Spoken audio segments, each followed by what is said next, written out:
one thing, before I begin talking about epigenetics, yes, because Dr. Ajay Singh just talked about the epigenetics network. One really important person to actually mention and commemorate, who was one of the founding people of the epigenetics network, very prominent Lethbridge citizen, late Dr. Bill Bridger. So he was, one of the founding people behind that, and it's like, I think part of what we are doing right now, it's essentially his legacy as well. So today, part of the evening today, well, for those students here, there will be no quiz in the end, which is good to know. So I'll be talking about epigenetics of health and disease, and I'll give you different concepts. First off, we'll talk about what epigenetics is, how and why is it important for our health. Then I'll talk about some aspects of our health where it is, very important, where it influences our health and well-being. And then in the end, I'll give you some of the interesting examples of, what we were doing, as well as what we're planning to do and what the challenges are and what the future holds, essentially. So to start with, because the title was Epigenetics of Health and Disease. And when I was preparing this talk, my first thought was, okay, what is health? Define health. And if you think about what is health, the first thing you'd say, oh, health is when nothing hurts, right? Nothing hurts and I feel good. But actually, going back to year 1948, World Health Organization definition, which hasn't changed in that time, since the time the constitutional WHO was signed, the definition is actually very interesting. Health is a state of complete physical, mental, and social well-being, not merely an absence of disease or infirmity, which is actually a very interesting definition. It's very, I hope to convince you all by the end, epigenetic definition.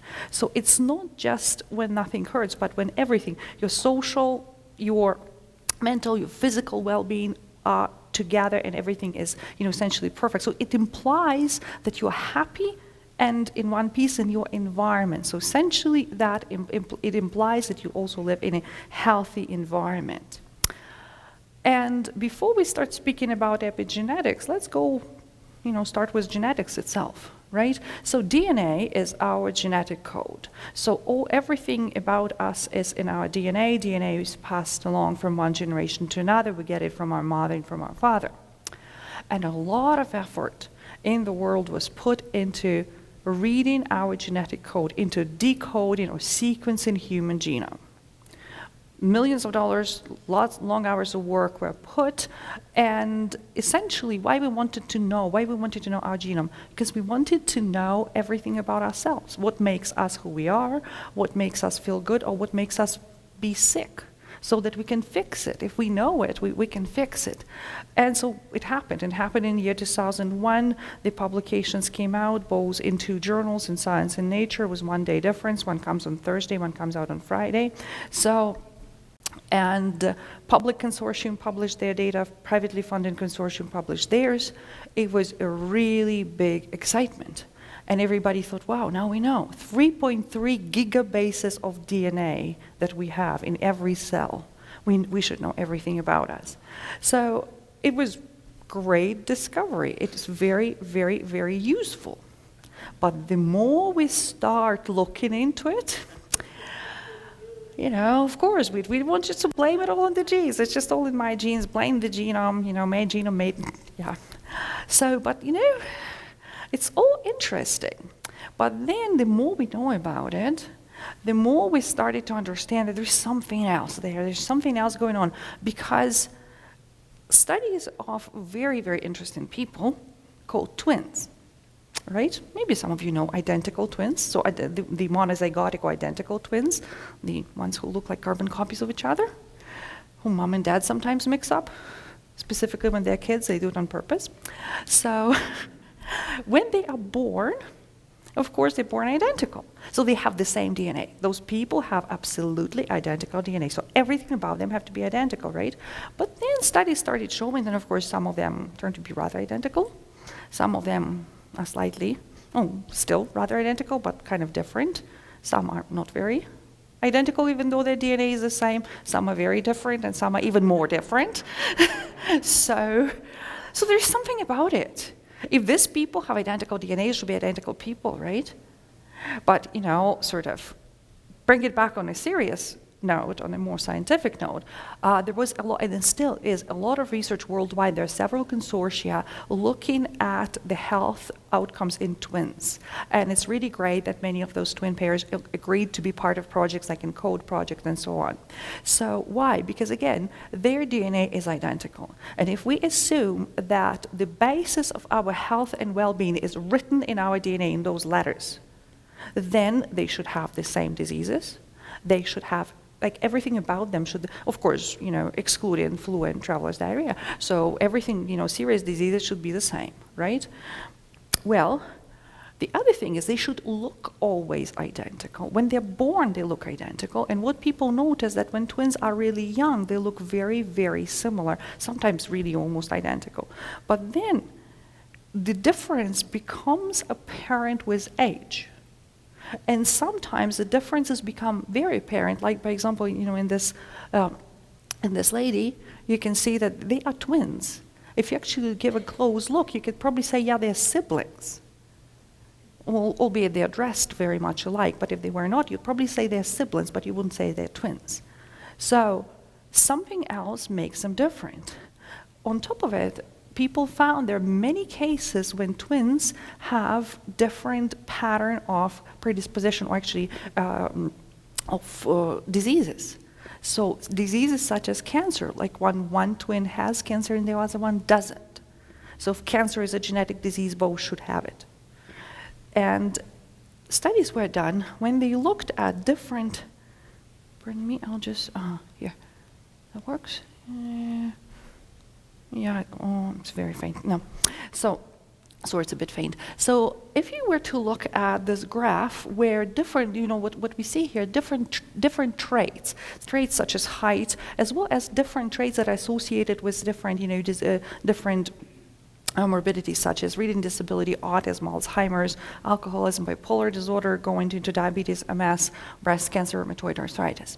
So, and what the percentage shows is the percent of pairs of twins who share the same trait. And the white bars are those that talk about identical twins, those, you know, that come from the same, from this same original cell.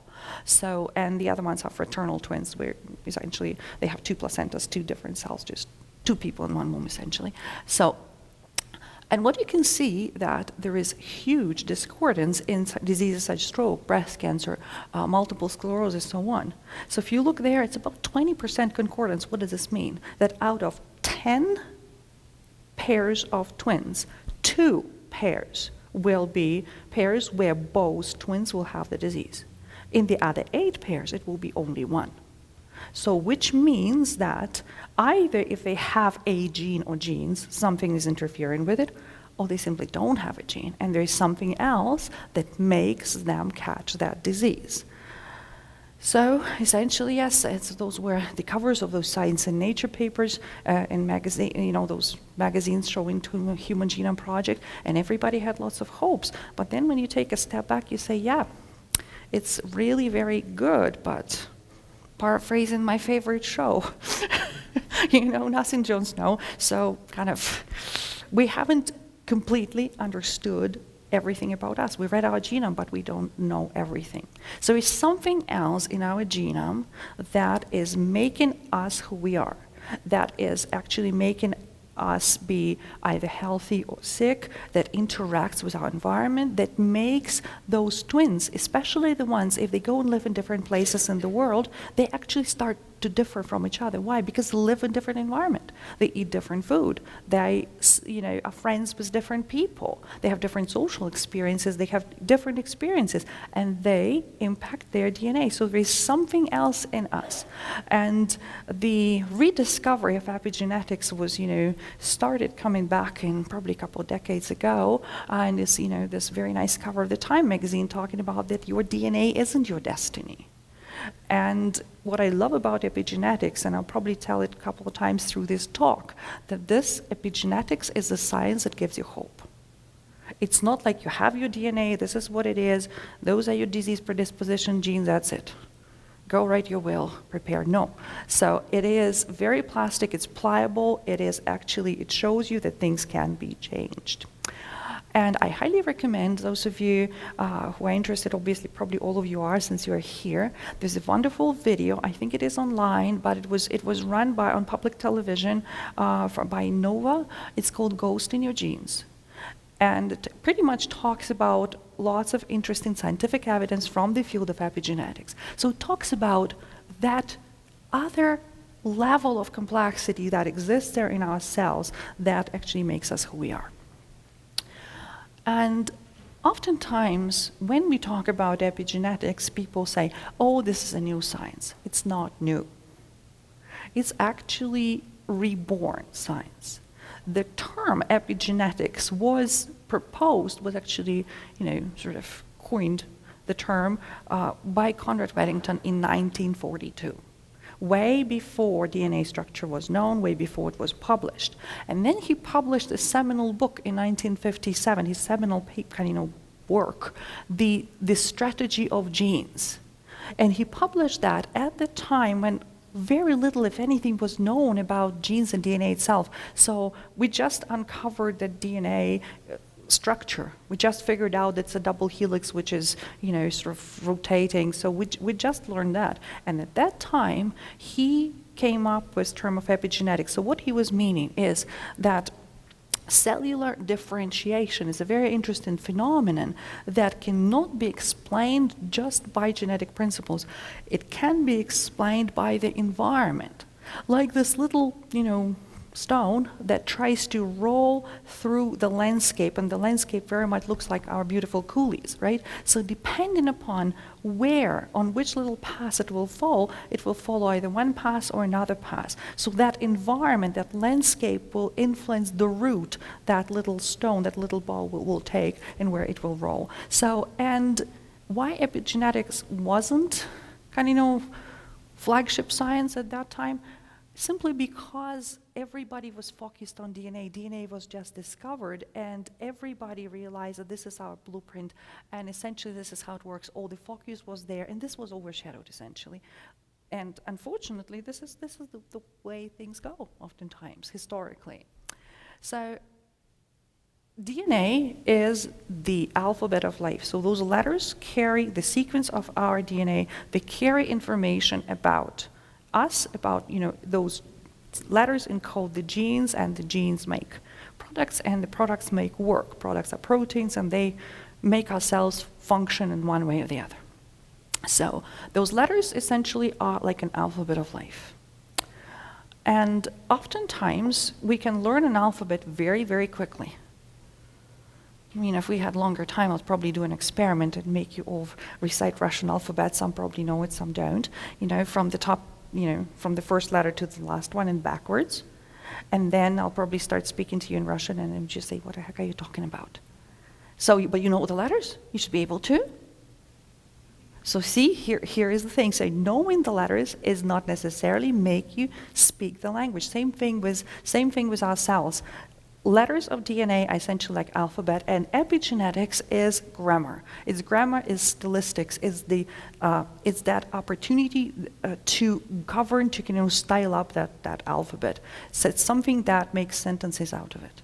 So if we were to give it a more scientific definition, then genetics is a study of heritable changes in gene function which occur with change in DNA sequence. So when one of those letters is changed, then respectively the product may be changed and the function may be changed. Whereas epigenetics is heritable change in gene function without a change in DNA sequence. So in the other words, DNA is exactly the same. It's just different genes get active and get inactive. So this is the level of epigenetic regulation. So, and epigenetics tries to understand how and why genes function in a certain way and in certain time frames. So how genes are expressed.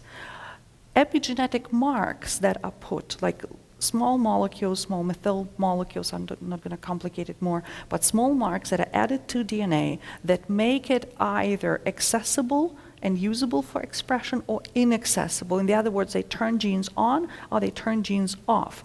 And the positioning of those marks, the timing of those marks, the type of those marks will determine which genes are active and which genes are inactive in which cells and in which tissues and under which conditions.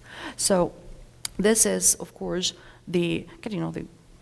probably a little bit too narrow of a definition, but in a nutshell, that's pretty much what epigenetics talks about. And one of the actually great geneticists, Robin Holliday, when he looked at how he would define epigenetics, he says this is the sum of mechanisms that are necessary to unfold the genetic program each organism has. Because we are born with genetic program, it's written in our DNA, but you have to make that program work. So this is mechanisms that make that program functional, mechanisms that make that program work are epigenetic mechanisms. And if you were to bring a little bit more of science here, the epigenetics also is the way, how can you make genes work, right? So if we were to look at, our hands, there are cells, right? Skin is made of cells. Can we see cells? No, there's no microscope here. And of course, most certainly, we cannot see the cell nucleus. This is where the DNA is. It's even smaller. But each cell of ours has about this much of DNA. That's a lot. It's packed in a nucleus. And it's packed in a very organized manner, highly structured and highly accessible. How it is packed, so we have this DNA, then it's wrapped around special proteins like little beads on the string, and then they fold further and make those chromosomes. So, but everything is highly controlled and highly accessible and placed in those small nuclei in a very controllable manner. Why? Because of little modifications, little epigenetic marks that govern that packaging. And DNA itself is pretty stable entity.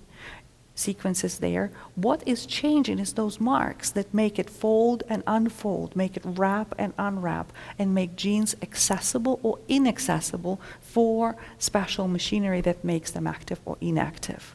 And as I mentioned, everything is stored in a very tight compartment in each cell. Also, think about it. Each cell of our organism has the same DNA. We have, all of our cells have the same DNA. And but then of course we have different tissues, right? We have skin, we have liver, we have kidneys, we have heart. They all have the same DNA. They function differently. Why? Because different genes operate in different cells. In one cell type, it's one type of genes. In the other cell type, is the other type of genes that operates. Oh my gosh, what an embarrassment. I think that's my phone. Holy moly. Just ignore it. Sorry. I thought I turned it off. Sorry. Oh my goodness. Okay then. So in this case, if we were to extract DNA, let's say we can do a blind experiment. We extract DNA from different tissues of the same organism, of the same, human being, of the same animal, and then somebody extracts it, puts it in little tubes, and gives it to any scientist in the world. Not a single scientist will be able to tell which organism this DNA is from, which specific organ. They would say it's from the same person, or from the same animal, from the same organism, but they won't be able to say, oh, this is heart, or this is liver. Nope. Because naked DNA, that bare DNA is the same. It's the way that it is arranged is different. So epigenetics, that's the one that controls this arrangement. So if we talk about epigenetic, I mentioned epigenetic marks. What are those marks? Those are small chemical modifications that can be attached to DNA or to proteins to which it interacts. And dependent upon, they can be heavily influenced by the environment and lifestyle. I'll give you a couple of examples. For certain things in our environment can influence the abundance of precursors for those marks. And then, of course, if they are over-abundant, there will be more marks. Or if they are less abundant, there will be less. And certain things like our lifestyle or even stress can influence the types and sort of the positioning of those epigenetic marks. And as a result, the wrongful positioning, the wrongful placement of these marks can lead to disease conditions, can lead to diseases such as cancer, can lead to a variety of other diseases, which this area pretty much became, I think it became a very hot area of research, probably for the past 2 decades. Why? Because we realized the power of change that this offers. So if we can influence how these marks are positioned, and if we can influence how the genes operate, then we should be able to at least reverse some of the conditions or prevent some of the conditions. So that is the big hope. And as I said, I try not to put too much of, too complicated stuff. This is meant to be the least complicated. So on this picture, what we see why, in a scientific explanation to why some of the twins start looking so different when they age, specifically when they grow up in different environments. So on that side, left, genetically, I'm one of those people. It's actually a genetic trait, left and right recognition. So that's, epigenetics has nothing to do over it. So the 3-year-old twins, and if you see, so special areas on their chromosomes where specifically marked with certain fluorescent markers, and yellow areas show where the twins have identical epigenetic tags.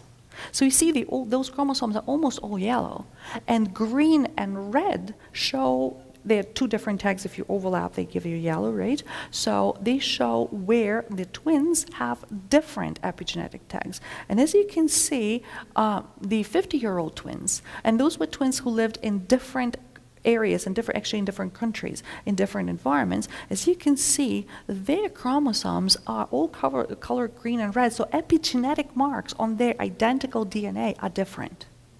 And therefore, you can expect that, of course, their genes would be expressed to a different extent, and they will have different physical, as well as sometimes, emotional changes, and they would be much more distinct from each other than those 2 3-year-olds who are, whose DNA is very much the same and whose epigenome is very much the same. There are very interesting animal models for epigenetics. Look at these cute mice. They're very different, right?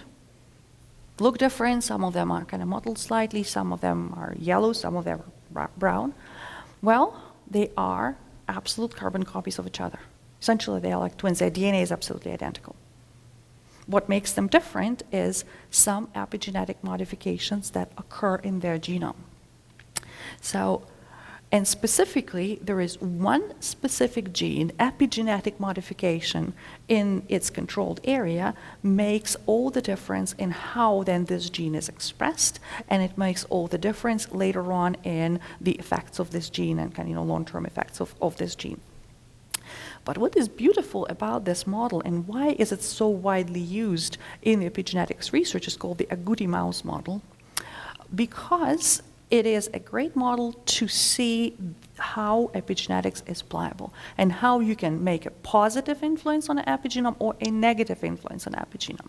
Here, by example, they were showing that if you were to provide animals with different diets, that were supplemented with methyl donors, donors of those epigenetic marks, all of a sudden you shift the distribution in the coat color, which is a result actually of epigenetic change.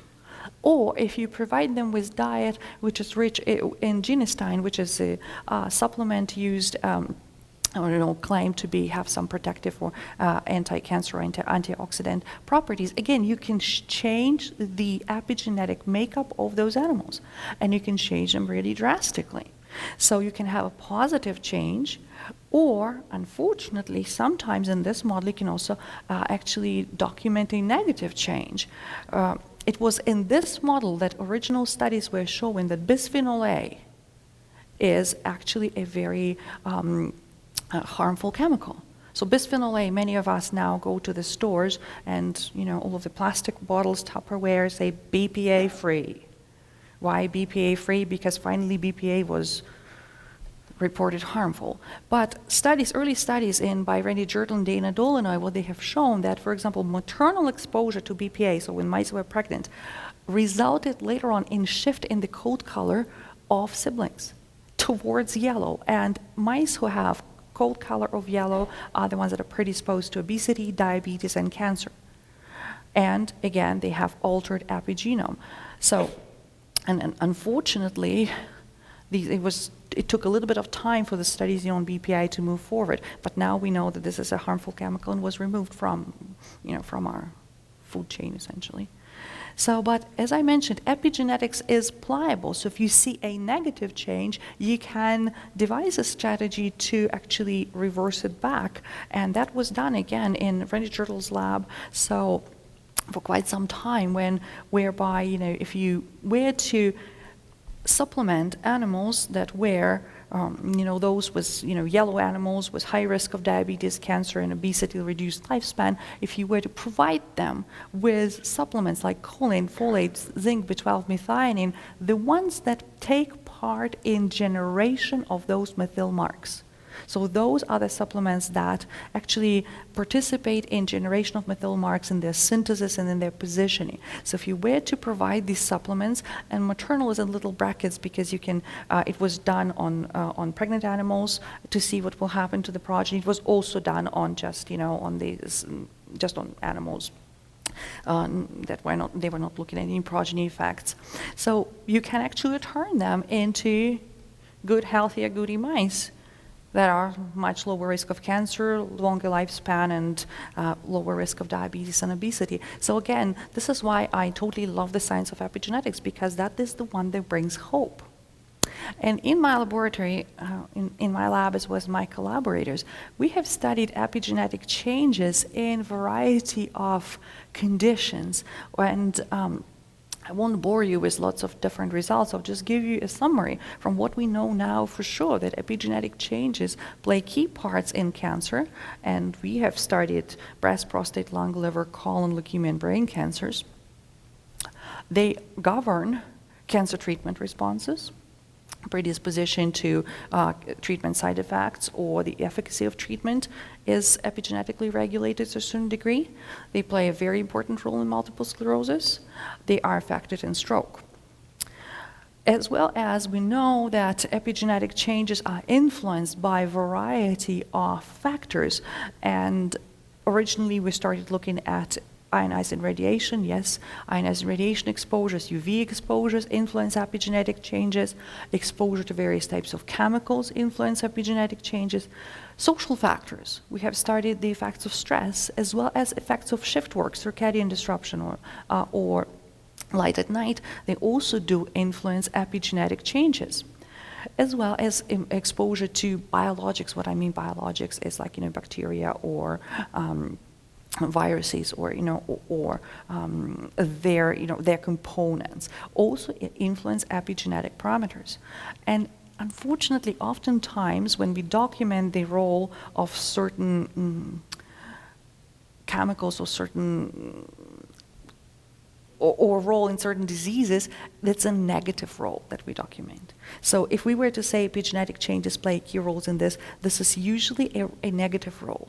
But we can turn it into a positive one by actually using certain or devising certain strategies to replenish the amount of epigenetic marks, the donors, and so on and so forth. We also have studied quite some in my laboratory in collaboration with colleagues in CCBN, epigenetic effects in the progeny. We've mentioned the studies of Randy Jertle and Dana Dolinoy when they were doing the maternal supplementation. So why? They were looking at what happens then in the progeny. And it's known that, and it's been in the news for recently, and I think National Post in October 13th, there was an article. So essentially what your father was eating and drinking, how that influences your health and your well-being. Maternal care, maternal stress, as well as parental exposures, paternal as well as maternal, to radiation and to chemicals do affect progeny. How? By influencing epigenetic parameters, by influencing gene expression patterns later on in that progeny. And specifically, we have done quite some work in my laboratory looking at what happens to the progeny of exposed parents. Those people who are, or people or animals, we've done it on animal models, who are exposed occupationally or who live in the contaminated areas. And again, in their progeny, we can see a barren setting of epigenetic marks as well as a barren gene expression. So that, and we're trying to study and to analyze what could that mean. Is that, is it going to be a positive change or a negative? Unfortunately, there is more of a tendency of that to be kind of, a negative effect rather than a positive effect. Cancer treatments and their effects are also epigenetic because cancer treatments affect our epigenome similarly as they do affect genome. They can cause mutations. Well, actually, cancer treatments, many of them are meant to cause mutations. They're meant to overwhelm cancer cells with mutations and make them give up on us and apoptose and die. This is the whole idea. But they also influence epigenome. And what we want to do is we want to prevent harmful effects on healthy tissues, but maximize harmful effects on cancer cells from the epigenetic standpoint. And in collaboration it was a collaboration project between my lab and lab of Dr. Kolb, where we look at also radiation effects and chemotherapy effects on the brain. Are they epigenetic in nature? And we know, we have looked at what happens to animals who received direct exposure to their heads or who were exposed to the other body parts, like liver was exposed, and we were looking at what happens to their brain. Are there epigenetic changes in their brains? Or we looked at on chemotherapy exposed mice, and we looked at what happens to their brains. And we figured out that actually epigenome is severely perturbed. There are epigenetic changes. Some of them, though, are protective, which is good sign, which is very good sign, but they're also correlated with behavioral outcomes, and they're correlated with gene expression. We were able to devise some strategies to counteract the harmful, presumably harmful effects. And again, they work through epigenetic mode. So if we see a harmful change, we can try to devise a strategy to reverse it back. It's possible. What's possible with epigenetics is not possible with genetics, unfortunately. And this was a very beautiful review published in Frontiers of in Cell and Developmental Biology in 2014 by former Canadian, who is now in the US, Anthony Choka. So, and there he summarized what influenced our epigenome. And actually, it looks like everything. I think everything I could think of is now on this specific slide. Diet, diurnal correlations, disease exposure, toxic chemicals, social interactions, therapeutic drugs, microbiome, exercise, you name it. So some of them harmfully, but some of them will have good and positive influence on our epigenome. And oftentimes people are talking now like, protect your epigenome, that will protect your organ. Therefore, epigenetics has a lot to do with personalized medicine. Because when we look at each other right now, right, what's key thing about us, we're all different. I don't see any monozygotic twins here, so we can absolutely say that yes, everybody is different. And therefore, can we say that we can devise the same best strategy for each person and it would be this, but it would be the same for everybody? Nope. It has to be individualized. And right now, we came to understand that epigenetics has a lot to do with personalized medicine, and we need to know not just human genome, not just person's genome, but his or her epigenome to be able to personalize strategies for prevention, personalized strategies for treatments, and so on, as well as for detection, and so on and so forth. So now I will give you some of the sort of special examples of the roles of epigenetics in, and I put here aging and age-related diseases. Because very soon, if we do not do something really significant, if we don't really focus on science and don't bring any breakthroughs, we will actually be facing the crisis. Why? Because we have aging population.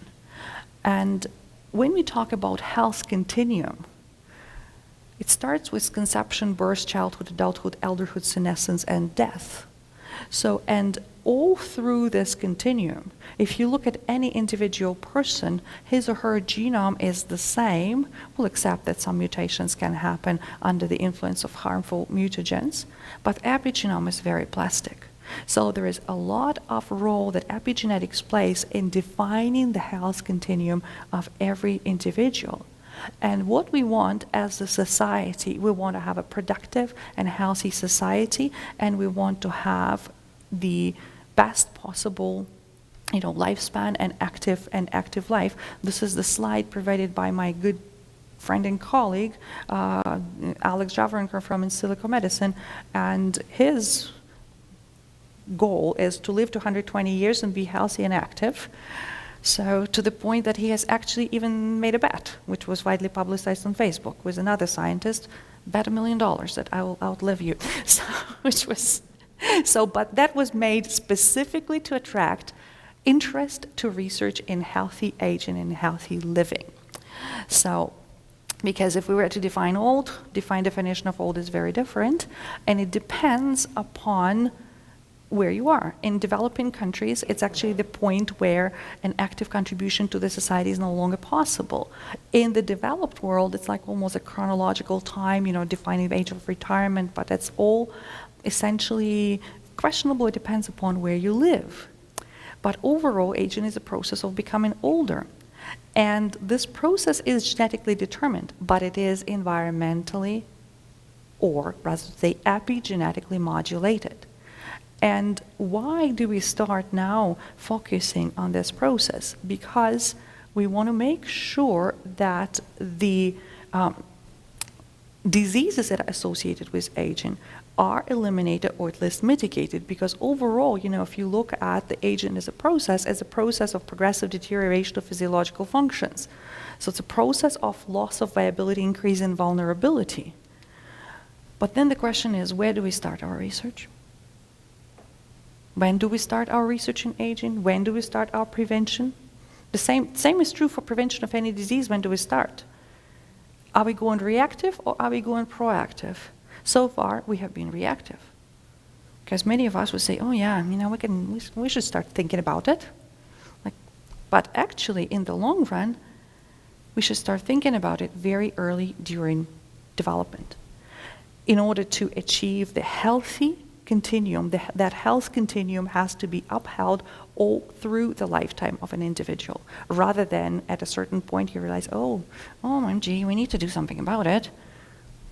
A little bit too late, but we still can catch up. So essentially, as a society, we have to start being proactive with our attitudes towards health and wellness. And if you look at the theories of aging, there is genetic theory. But then there is connective tissue theory, free radical theory, immunological theory, speaking about the fact that connective tissue deteriorates, immune system goes down. All of those essentially are epigenetic theories. So if we were to, again, be actively engaged in promotion of healthy lifestyle from the very beginning, then we can influence what determines the epigenetic theories of aging, but we cannot really do much about genetics. But the other three can actually counteract the harmful genetic ones. And why now there is a lot of interest and a lot of public funding going into research in aging? Because lots of diseases are associated with aging: cancer, Alzheimer's, stroke, cardiovascular, immunological diseases, and so on and so forth. And all of them have a huge epigenetic component. And lots of studies are now going on, some in, lots of my colleagues in U of L, as well as many colleagues in U of C and U of A, are studying specifically the links, the mechanisms, and the mechanisms of prevention of those specific diseases. And we focus on cancer a lot in my laboratory. And again, maybe you have heard in summer, I think it was in June of this year, there was a very grim prediction given by Canadian Cancer Society. Aging demographics is to push Canadian cancer rate 40%. And this statement, it was picked up by media, but it was a little bit overlooked, overshadowed by some other things. But just think about it. Canada's rapidly aging population, 1 in 4 Canadians will be 65 or older by 2030, could push the country beyond its current capacity to provide adequate care for cancer patients. So essentially, it tells us we need to start thinking quickly and acting quickly to do something about it and to actually prevent that from crashing in front of us. On top of it, due to environmental influences, and it's very unfortunate, but previously cancer was considered disease of aging, kind of picks up 40 plus. But unfortunately, with environmental influences, cancer is the second most common cause of death after accidents in children. And sometimes when you tell this to people, people are completely like, really? Yep. And this has to do, a lot of this has to do with harmful influences that have been either in utero or harmful influences of the environment later on and afterwards.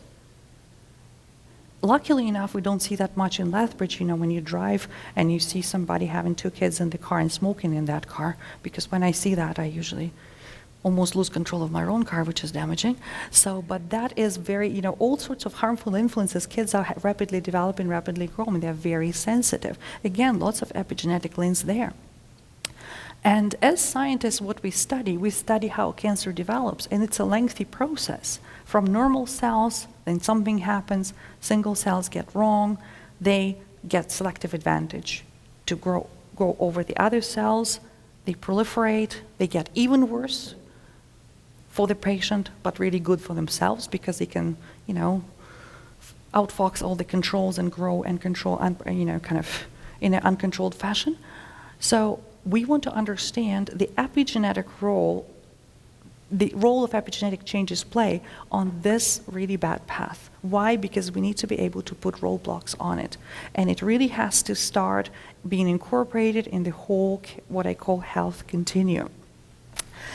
And one thing we all as researchers do, and this is, it was very interesting conversation I had with my daughter years ago. And she says, Mom, I really love science. It's very great. She's a graduate student in Brian Kolb's lab. She does love science. She says, there's one thing about science I totally hate. Like, what's that? Because you constantly write grants. We live from one deadline to another deadline.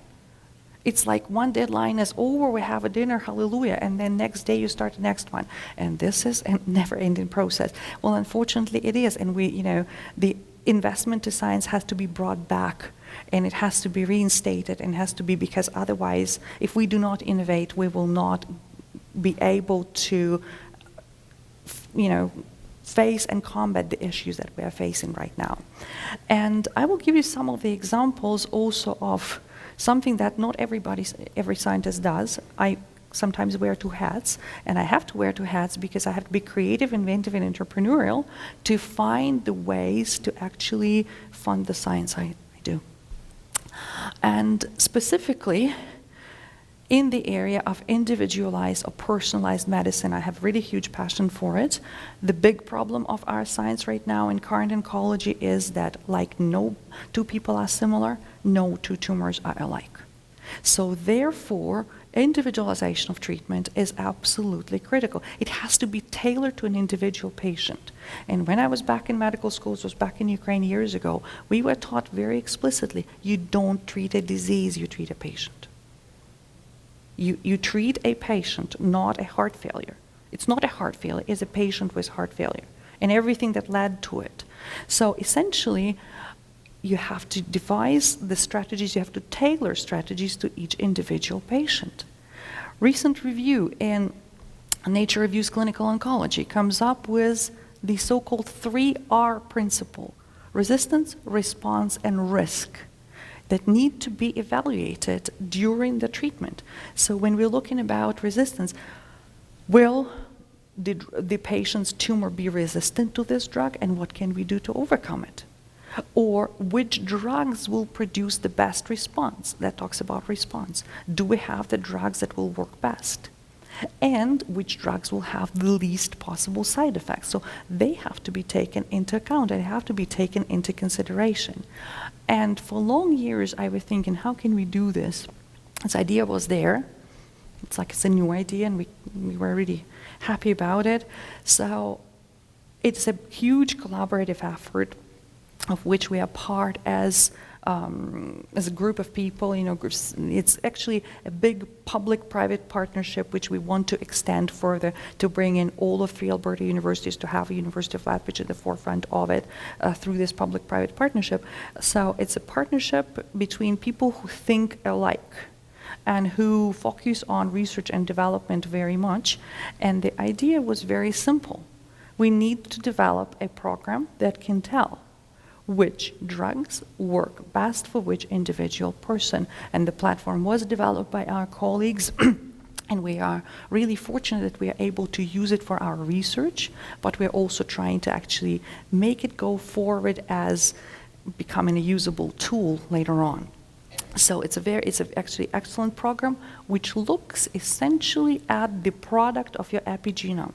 It's not looking at one gene or two, it's looking at all of them.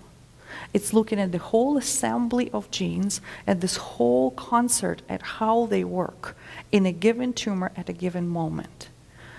And many people told me, oh, you have to look at gene mutations, what caused that tumor? And my response to them was, well, how many people does it take to start a riot? 2 or 3 really bad ones, right? When the riot has started and there's this whole crowd going at you, would catching those 2 or 3 help stop the riot? No. Well, you'll catch them, put them in jail, have some retribution. But essentially, what you have to do is you have to go against that front line, negotiate with them, or use brute force. So essentially the same thing is with cancer. Whatever caused it. But at a given point, we're facing with cells that have their expression program. They have genes that are active, genes that make them fierce, genes that make them bad. So we have to block those genes with drugs that are there, that are in hand. So, and what the program does, it actually calculates. It looks at each and every gene that's active and finds the drugs that can, with the highest degree of probability, knock those genes off, switch them off, and bring that concert of expression, those expression, back to the state of norm. So the state of norm is defined, how normal tissue should operate is known. There's a database, so how can we do that? Because each individual's tumor is different because of those genes. And the idea is you do a biopsy, you study those genes, you look at their concerts, and then you do the predicted efficacy. And essentially, there are some very interesting reports that it works. But here is the key thing. Those are the studies that are done at the universities and at the companies all across Canada. And oftentimes it's very, very difficult for us as researchers to come up and then finally to get to that implementation stage. And so, but again, because oftentimes people say, what are you guys doing? Can we actually ever see any outcomes? There's a lot of really good science being done each and every lab, and believe me, many people, including myself, are working really hard to make sure that results are seen not in 20 or 30, 40 years, but essentially in our lifetime. So, like we were, as I said, we were fortunate to come into collaboration with Pacific Pharmaceuticals and Silico Medicine, and they have done some wonderful things where they have, patients approached them, and it was the case when this young man was given 2 weeks to 2 months to live. And using the analysis that was done, based on the predictions, received the certain types of treatments that were predicted to work, that were calculated to work, and the person is still alive. So based on the science, based on gene expression, based essentially on the results of epigenetic modifications, that became possible. Or when the person came up and was not known where the tumor comes from, something that in the medical community we call cancer of unknown primary. When there is a metastasis present, but you don't really know where the original tumor is. If you don't know how do you treat it? So based, again, on gene expression, on comparing gene expression from that tumor to a huge database that exists, we were able to say, not we, the colleagues in Pathways who kindly provided the slides, were able to say that it's possible, based on the results of gene expression data, to link back that tumor and say that, based on it, is a kidney tumor. And based on its gene expression, they predicted there were 5 or 6 drugs in this case that would have been best for that individual. And as soon as he was put on the right one, he actually really started doing much better. So as a result, basic science like profiling which genes are active and which genes are inactive as a result of epigenetic modifications that are going on can give you something as tangible as that. And also kind of present challenges as well as opportunities. And we do want to myself and group of colleagues that we work together, we really want to bring that here to start developing programs and partnerships like that. We have the capacity here, meaning we have brain capacity, we have interest, we have lots of young talent at the university, and we actually should be able to do that, and we should be able to do that quickly. So, because as I said, the friends of ours and the partners of ours have even devised a similar strategy to the similar platform to study age, and they call it gyroscope. So again, looking at the gene expression profile, they make the customized and individualized predictions as well as descriptions of what's going on in each and every cell. So based on that ingenuity. So as such, we have to integrate epigenomics and health. And that blue box which says bioinformatics, those were essentially the technologies that I mentioned previously in these 2 case reports that I have shown. Bioinformatics is the science that takes all of the genes and all of their value and makes sense of that readout. Lots of capacity was built. We actually have wonderful capacity in bioinformatics here at the University of Lethbridge, and as well as lots of capacity in UFC and U of A that are building. So, but essentially clinical data from genes, data from proteins, data from metabolites. I didn't want to mention that because, we can be here until the morning talking about those.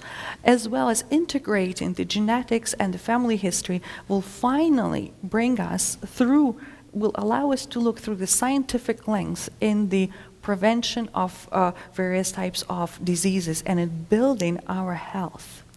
Of course, there is homework. Oh, you didn't know there is homework? Oh, yeah.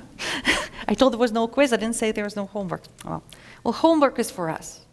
Homework is for us as researchers to continue our epigenetic studies, for us as I said, as members of the private-public partnership that we're building. We're trying to devise strategies for clinical trials for the research platforms we have in adult cancers and pediatrics, trying to do the same, kind of build the same idea. How can we use the epigenetic and genetic profiling to direct or target treatments, disease-modifying treatments for people with multiple sclerosis?